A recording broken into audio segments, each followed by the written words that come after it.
Umabot sa mahigit 1.2 milyong pisong halaga ng mga smuggled na sigarilyo ang nakumpiska ng PNP Highway Patrol Group sa Malidegaw sa Bangsamoro Autonomous Region in Muslim Mindanao o BAR.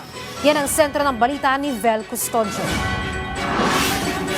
Ito ang aktual na inspeksyon ng PNP Highway Patrol Group sa isang abandonadong elf-closed van truck sa barangay Batulawan, Maligdegaw, Bangsamoro Autonomous Region. The motor vehicle itself, no, kasama na rin ng ating mga witnesses ng mga barangay kagawad dito po sa barangay na ito, ay doon po na pag-alaman ng ating po mga tropa na naglalaman po ito ng hindi po baba sa 82 boxes of assorted imported cigarettes. Mahigit 1.2 milyong piso ang halaga ng Canon menthol cigarettes na nakumpiska sa mga kahon.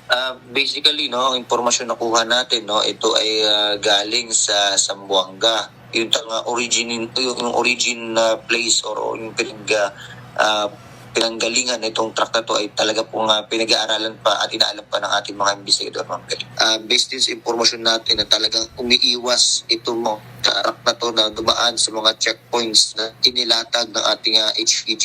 Base sa ruta na dinaanan ng truck mula Zamboanga City ay maaaring papunta ito sa North Cotabato. Inaalam pa ng HPG kung gaano katagal nang idabando na ang truck na nasabing lugar. Nasa posisyon na ng Highway Patrol Group ang mga dokumento sa loob ng abandonadong truck na ginagamit para sa masusing investigasyon upang matunton ang pinagmulan ng kontrabando. Maaaring humarap ang mga sangkot sa reklamong may kinalaman sa paglabag sa anti-smuggling at tax law.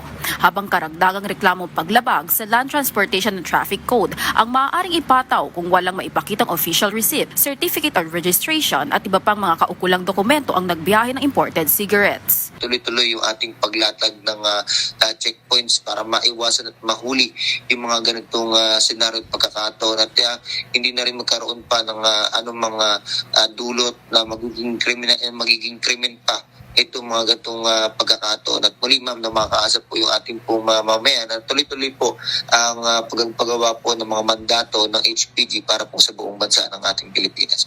Vel Custodio para sa Pambansang TV sa Bagong Pilipinas.